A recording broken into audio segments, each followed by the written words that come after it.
Singhania Buildcon group presents Jana Gana मन property fest bumper lucky draw के साथ 20 जनवरी से 30 जनवरी तक। हम हैं सिंघानिया बिल्डकॉन।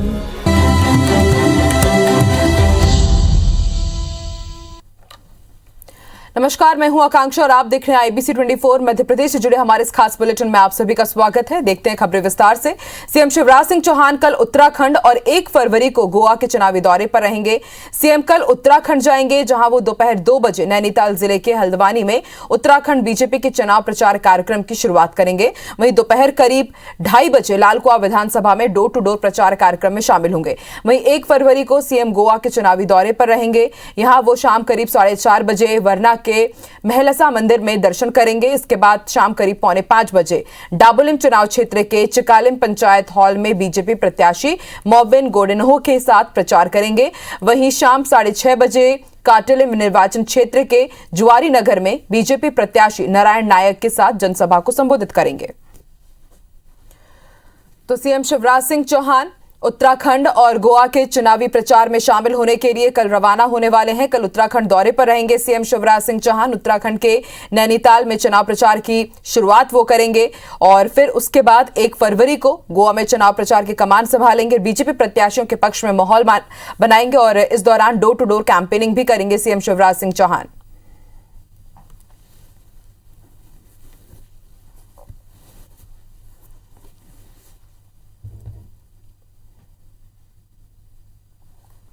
शाहगंज में विकास कार्यों के शिलान्यास और लोकार्पण करने के लिए मुख्यमंत्री शिवराज सिंह चौहान इस दौरान मुख्यमंत्री शिवराज सिंह चौहान शाहगंज में 36 करोड़ रुपए के अधिक रुपए के निर्माण कार्य का भूमि पूजन और लोकार्पण उन्होंने किया।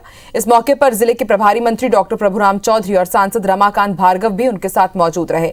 सीएम ने यहां पहुंचते ही सबसे पहले कन्या पूजन किया और उसके बाद प्रधानमंत्री आवास योजना के हितग्राहियों को राशि वितरण और कई विकास कार्यों के लोकार्पण शिलान्यास कार्यक्रम में वो शामिल हुए। सीएम ने यहां पर प्रधानमंत्री आवास योजना के तहत 797 हितग्राहियों को 7 करोड़ 97 लाख रुपए की पहली राशि भी उसकी भी किश्त का वितरण किया। इस मौके पर मुख्यमंत्री ने लोगों को संबोधित भी किया।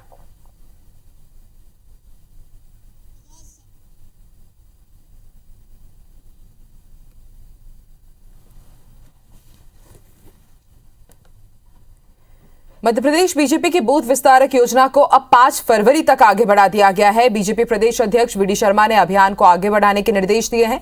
बीजेपी प्रदेश कार्यालय मंत्री राघवेंद्र शर्मा ने मिसरोद मंडल के बूथ पर जाकर अभियान की समीक्षा भी की। इसमें विस्तारक बने कार्यकर्ता से अपने बूथ पर 10 दिन तक हर दिन 10 घंटे तक समय देने के लिए कहा गया है। वहीं आगामी चुनाव में 10% वोट बढ़ाने के लक्ष्य की जानकारी ली गई। इस अभियान की सफलता से उत्साहित बीजेपी ने अब अभियान को 6 दिन और आगे बढ़ाते हुए 5 फरवरी तक जारी रखने का फैसला लिया है।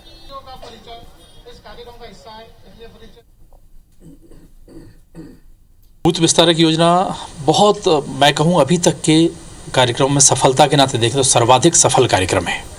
तो मुझे लगता है एक सामाजिक परिवर्तन के जो बिंदु होना चाहिए वो सारे बिंदु इस बूथ विस्तारक योजना में हैं और मुझे तो लग रहा है इसकी बहुत अपार सफलता है। बीजेपी संगठन को बूथ स्तर तक मजबूत करने के लिए बीजेपी बूथ विस्तारक अभियान चला रही है। 20 जनवरी से शुरू हुई योजना 30 जनवरी तक चलनी थी, लेकिन ग्वालियर में VD शर्मा ने इसे बढ़ाकर अब 5 फरवरी तक कर दिया है। VD शर्मा ने कहा कि बूथ विस्तारक योजना के तहत हमारे कार्यकर्ताओं, जनप्रतिनिधियों और पदाधिकारियों ने काफी मेहनत की। मैं सभी कार्यकर्ताओं को बधाई देता हूं, लेकिन कार्यकर्ताओं का उत्साह देखते हुए इस योजना को 5 फरवरी तक बढ़ा दिया गया है। अब जो बूथ किसी कारण के चलते बच गए हैं उन्हें सशक्त किया जाएगा। 20 चर्चा हुई है, ये बहुत महत्व। हमारे सभी कार्यकर्ता जो काम बचा है, जिन बूथों पर डिजिटली करने में थोड़ा प्लस माइनस टेक्निकल उसके कारण से, दिक्कत के कारण से अगर बचे हुए हैं तो उनको पूरा करने का काम भी हम करेंगे। तो ये बूथ विस्तारक योजना आगामी 5 फरवरी तक हम मध्य प्रदेश के अंदर इसको एक्सटेंड करके काम को पूरा करेंगे। इंदौर में भी बूथ विस्तारक योजना का महाअभियान चल रहा है। बीजेपी के सभी बड़े पदाधिकारी, विधायक और सांसद बूथ स्तर पर कार्यकर्ताओं से मिल रहे हैं। वहीं सदस्यता अभियान को आगे बढ़ाने के साथ ही बूथ के वरिष्ठ और युवा कार्यकर्ताओं से मुलाकात भी कर रहे हैं। सुबह से लेकर शाम तक कोई भी बड़ा पदाधिकारी किसी भी बूथ पर पहुंच सकता है। एक क्लिक पर किसी भी बूथ की पूरी जानकारी मिल सकेगी। हर बूथ पर 3 पदाधिकारी भी नियुक्त किए गए हैं जो कि त्रिदेव कहलाएंगे। बूथ अध्यक्ष, बूथ महामंत्री और बूथ अधिकारी मिलकर हर बूथ को मजबूत करेंगे। आज सभी कार्यकर्ताओं से मिलना जुलना और जो भी सहयोगी के नाते हम उनके साथ सहयोग कर सकते हैं, उसी लिए हम सब लोग निकले हुए हैं। बूथों को डिजिटलाइज करना, मुझे लगता है देश भर में ये अपने आप में एक अनोखी पहल हमारे संगठन ने की है। जबलपुर बीजेपी सांसद राकेश सिंह ने राहुल गांधी पर एक बार फिर से निशाना साधा। दरअसल राहुल गांधी ने ट्वीट किया था कि एक हिंदुत्ववादी ने गांधी को गोली मारी थी। सब हिंदुत्ववादियों को लगता है कि गांधी नहीं मरे। इस ट्वीट पर पलटवार करते हुए राकेश सिंह ने कहा कि राहुल गांधी की बौद्धिक क्षमता के बारे में देश को पता है, लेकिन कांग्रेस में राहुल की बातों को लेकर कंफ्यूजन है। उन्होंने कहा, पार्टी का दुर्भाग्य है कि कांग्रेस के पास एक ऐसा नेतृत्व है जो पूरी तरह से दिशाहीन है। राकेश सिंह ने यह भी कहा कि राहुल गांधी कभी हिंदू होने का ढोंग करते हैं, कभी जनेऊ पहनकर खुद को हिंदू बताते हैं। आखिर राहुल गांधी क्या चाहते हैं? वहीं कांग्रेस के घर चलो अभियान पर भी उन्होंने तंज कसा और कहा कि कांग्रेस की नींद तभी खुलती है जब बीजेपी कोई अभियान चलाती है।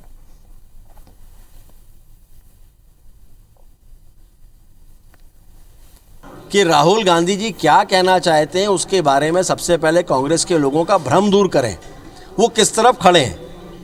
वो कभी हिंदुत्व की बात करके एक तरफ खड़े हुए दिखाई देते हैं, वो सो कॉल्ड सेकुलर बनकर और हिंदुत्व के खिलाफ बोलना शुरू कर देते हैं।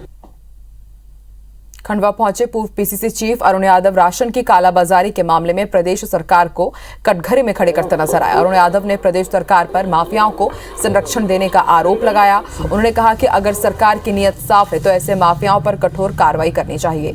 राशन माफिया गरीबों के हक पर डाका डाल रहे हैं। वहीं खंडवा सांसद ज्ञानेश्वर पाटिल ने अरुण यादव के आरोपों को नकारते हुए कहा कि ऐसे लोगों को कोई राजनीतिक संरक्षण नहीं है। मुख्यमंत्री माफियाओं को लेकर सख्त हैं, जो भी दोषी है उन्हें बख्शा नहीं जाएगा। कानून अपना काम कर रहा है। बता दें कि खंडवा के मनछौड़ी रैयत गांव में बीते दिनों 250 क्विंटल सरकारी गेहूं की कालाबाजारी का मामला सामने आया था और मामले में 6 अनाज माफियाओं पर जावर थाने में एफआईआर भी दर्ज की गई है। इसमें राशन माफिया असलम चौहान, उसका भतीजा Shahbaz Chauhan, Arbaz Chauhan, transporter Sadiq, truck driver Fahim और गोदाम मालिक जफर मोहम्मद पर पुलिस ने केस दर्ज किया है। ये सभी आरोपी अभी फरार हैं।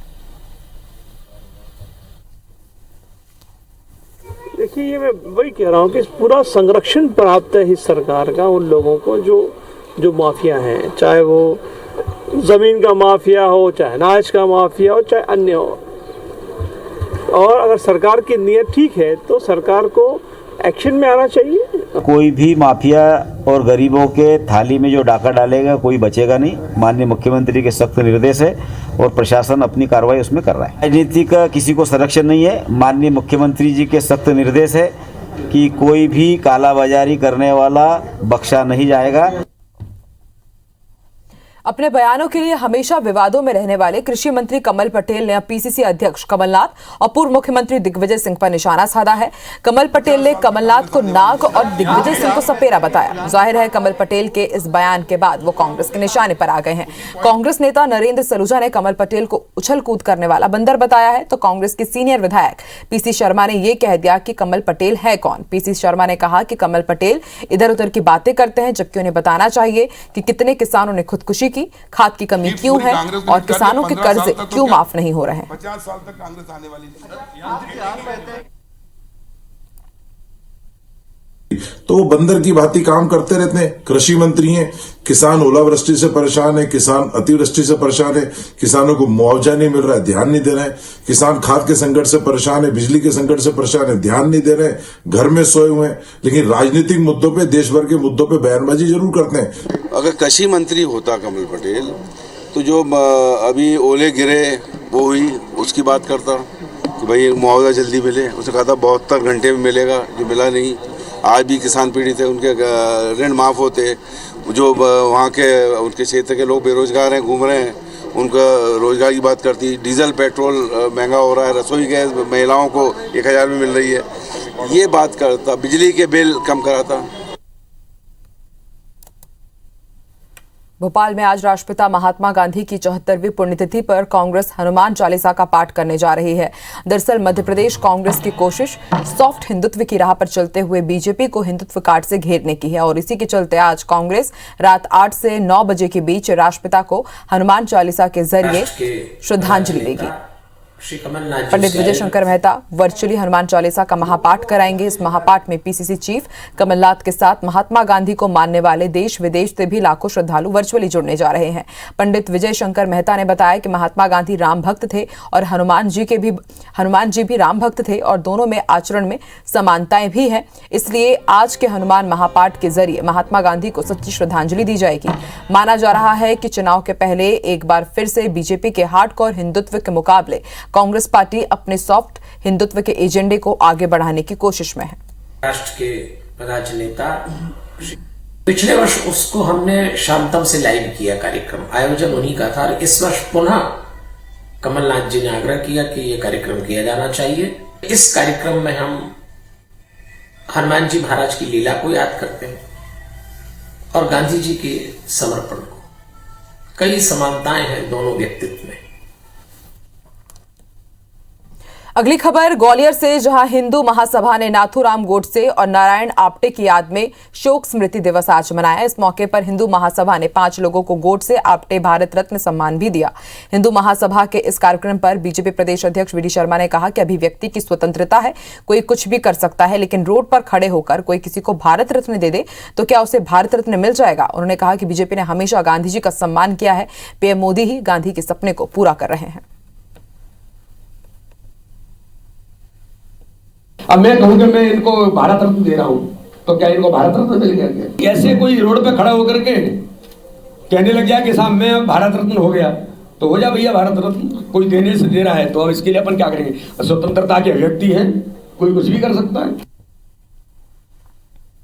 भोपाल के बैरसिया में बीजेपी नेता निर्मला देवी शांडिल्य की गौशाला में कई गायों की मौत हो गई है। रविवार को गौशाला स्थित कुएं में करीब 20 गायों के शव मिले। करीब 80 से ज्यादा गायों के शव और कंकाल मैदान में पड़े मिले हैं। इसकी जानकारी लगने के बाद मौके पर बड़ी संख्या में लोग जमा हो गए। विरोध की वजह से बड़ी संख्या में पुलिस बल भी तैनात किया गया। लोगों की मांग है कि दोषियों पर कार्रवाई की जाए। बीजेपी नेता निर्मला देवी 20 साल से गौशाला का संचालन कर रही हैं। अभी गौशाला में 250 गाय हैं। वहीं घटना की जानकारी के बाद कलेक्टर अविनाश लवानिया समेत प्रशासन के अन्य अधिकारी मौके पर पहुंचे। विरोध कर रहे लोगों को अफसरों ने शांत कराया। लोगों का कहना है कि कई दिनों से बड़ी संख्या में गायों की मौत हुई है। प्रशासन की टीम गायों के शव की गिनती करने में जुटी हुई है। कलेक्टर ने बताया कि गौशाला का संचालन प्रशासन ने अपने हाथ में लिया है। मामले की जांच कराई जाएगी।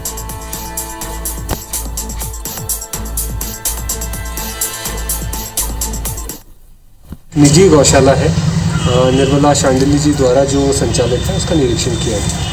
निरीक्षण में ये पाया गया कि जो गाय समय समय पर जिनकी मृत्यु होती रहती है उनका विधिवत क्रियाक्रम जो किया जाना चाहिए वो उनके द्वारा नहीं किया गया है। उनको ऐसे ही खुले में छोड़ दिया गया है, जो कि एक बहुत ही गलत और अमानवीय कृत्य है। इसको देखते हुए उनसे गौशाला का जो संचालन है वो ले लिया गया है। पीएम मोदी ने आज मन की बात कार्यक्रम में मध्य प्रदेश का भी जिक्र किया। उन्होंने रायसेन जिले की बालिका भावना और कॉलर वाली बाघिन का जिक्र किया और कहा कि प्रकृति से प्रेम और हर जीवन के लिए करुणा हमारी संस्कृति भी है और सहज स्वभाव भी। हमारे इन्हीं संस्कारों की झलक तब दिखी जब मध्य प्रदेश के पेंच टाइगर रिजर्व में एक बाघिन ने दुनिया को अलविदा कर दिया। इस बाघिन को लोग कॉलर वाली बाघिन कहते थे। भोपाल में बीजेपी कार्यकर्ताओं ने आज बूथ स्तर तक कार्यक्रम तय कर मन की बात में भाग लिया। मुझे बड़ी खुशी हो रही है कि माननीय प्रधानमंत्री जी के मन की बात में हमारे मध्य प्रदेश से 2-2 लोगों के बारे में 2-2 स्थानीय संबंधित संस्थाओं की चर्चा हुई है।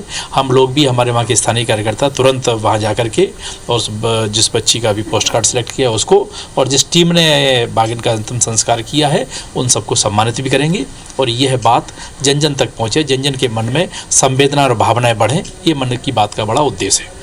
और आइए अब देखते हैं अब तक की बिग न्यूज़।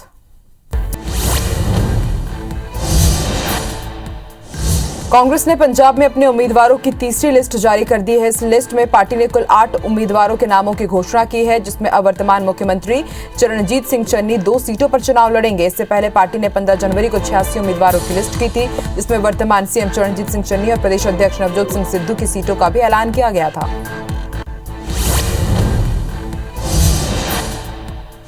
चुनावी माहौल में सभी पार्टियां अपनी पूरी ताकत झोंक रही है। इसी कड़ी में गोवा पहुंचे केंद्रीय गृह मंत्री अमित शाह ने बोरिम के साईं बाबा मंदिर में पूजा अर्चना की। इस दौरान उनके साथ मुख्यमंत्री प्रमोद सावंत भी मौजूद रहे।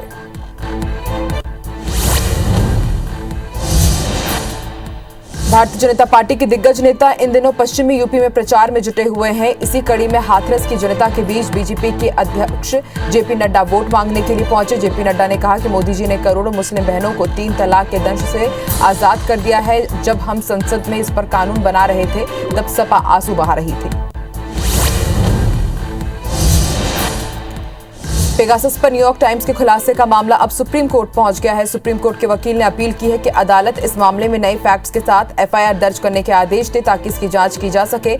एडवोकेट मनोहर लाल शर्मा ने अपनी इस अपील की एक कॉपी ऑनलाइन सर्कुलेट भी की है। कनाडा में कोरोना वैक्सीनेशन पर शुरू हुआ विरोध। पीएम जस्टिन ट्रूडो के घर तक पहुंच गया है। राजधानी ओटावा में प्रदर्शनकारी ट्रक ड्राइवर्स ने ट्रूडो के घर को घेर लिया। हालांकि इसके पहले ही परिवार सहित घर छोड़कर सीक्रेट लोकेशन पर वो चले गए हैं। फ्रीडम कॉन्वॉय नाम से चल रहा ये प्रदर्शन देश में कोरोना वैक्सीनेशन को अनिवार्य किए जाने और लॉकडाउन लगाने के खिलाफ है।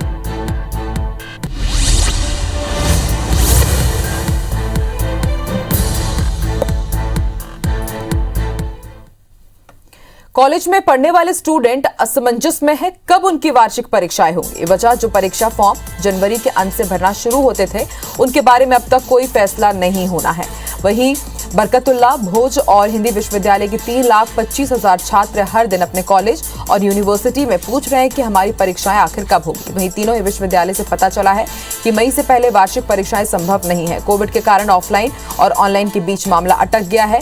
इस बीच तीनों विश्वविद्यालय ने पीजी की परीक्षाएं शुरू करवा दी है। अभी इनमें से आधी परीक्षाएं फरवरी में होंगी। जानकारी मिली कि वार्षिक परीक्षाओं के लिए मार्च से फॉर्म भरे जाएंगे और इसके बाद कम से कम 2 महीने का समय लगेगा। बता दें कि अकेले बीयू में ही 2.5 लाख से ज्यादा स्टूडेंट हैं।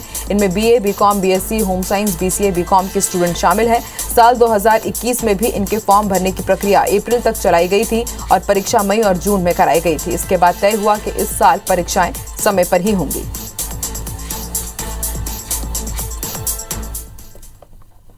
रायसेन के ओबेदुल्लागंज में प्रशासन ने अतिक्रमण हटाने की कार्रवाई की। इस दौरान 2 करोड़ की 4 एकड़ जमीन को अतिक्रमण मुक्त कराया गया। राजस्व विभाग और नगर परिषद की संयुक्त कार्रवाई के दौरान भारी पुलिस बल भी मौजूद रहा। अर्जुन नगर क्षेत्र में हरि सिंह कुचबंधिया और सच्चू कुचबंधिया ने सरकारी जमीन पर कब्जा कर रखा था और प्लॉट काट कर बेच रहे थे, जिसकी सूचना प्रशासन को लगी और तहसीलदार निकिता तिवारी के नेतृत्व में अतिक्रमण हटाने की कार्रवाई की गई। छतरपुर में प्रधान आरक्षक की दादागिरी देखने को मिली है, जहां एक टैक्सी ड्राइवर अपने किराए की मांग करता रहा, लेकिन प्रधान आरक्षक का दिल नहीं पसीजा और सिर्फ 10 रुपए किराया देने से प्रधान आरक्षक ने मना कर दिया। दरअसल प्रधान आरक्षक पन्ना नाके से टैक्सी में बैठकर छत्रसाल चौक तक आया था। जब टैक्सी ड्राइवर ने इससे किराया मांगा तो उसने मना कर दिया और चौक पर ही जमकर हंगामा कर दिया। आखिर रोको टोको अभियान चला रहे नगर पालिका के कर्मचारी ने टैक्सी चालक का किराया दिया। वीडियो में देख सकते हैं कि किस तरह से टैक्सी चालक प्रधान आरक्षक से किराए की मांग कर रहा है, लेकिन उसे वो पैसे नहीं दे रहे।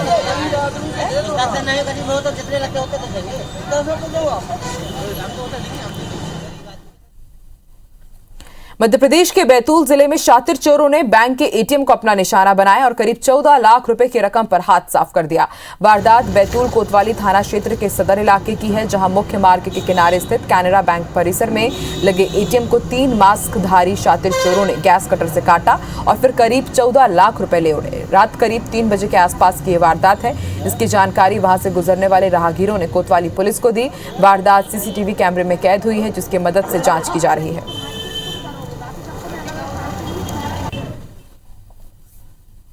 और इस बुलेटिन में फिलहाल इतना ही। देश और दुनिया की तमाम खबरों के लिए आप देखते रहिए IBC 24। नमस्कार।